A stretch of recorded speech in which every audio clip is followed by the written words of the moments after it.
Présent sur le plateau de Touche pas à mon poste, ce mardi 13 juin, Patrick Roussel, le chauffeur de Johnny Hallyday est revenu sur ses secrets qu'il n'a jamais dit à la veuve du taulier. Il a été le chauffeur de Johnny Hallyday durant de nombreuses années. Ce vendredi 16 juin, Patrick Roussel dévoile un livre, baptisé Tout le monde l'appelait Johnny, dans lequel il retrace son parcours avec le chanteur et dévoile les coulisses de sa relation avec le taulier. Invité sur le plateau de Touche pas à mon poste, le mardi 13 juin 2023, Patrick Roussel a été interrogé sur les secrets qu'il possède au sujet du mari de Laetitia Hallyday. L'occasion pour Cyril Hanouna de lui demander si parfois, Johnny Hallyday lui demandait de mentir à son épouse.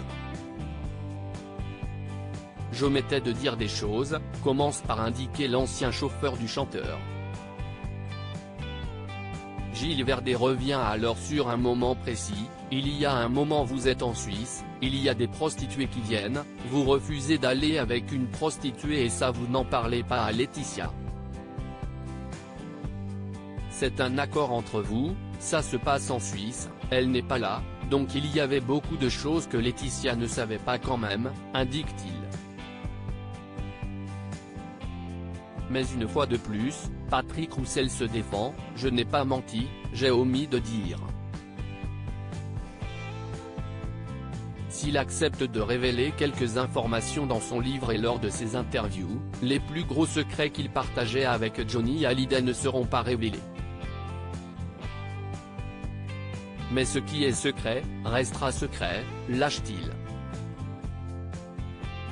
Les liens entre Johnny Hallyday et ses enfants. Interrogé sur les liens entre David Hallyday et sa belle-mère, Laetitia Hallyday, Patrick Roussel répond sans équivoque, je sentais beaucoup d'hypocrisie dans le rapport, peut-être que le fait que David ait composé pour son père l'album 100% qui avait cartonné rendait sa mise à l'écart plus difficile.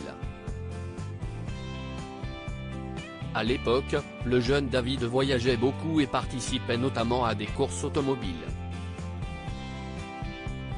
Il avait du talent, mais il se dispersait un peu trop au dire de son père.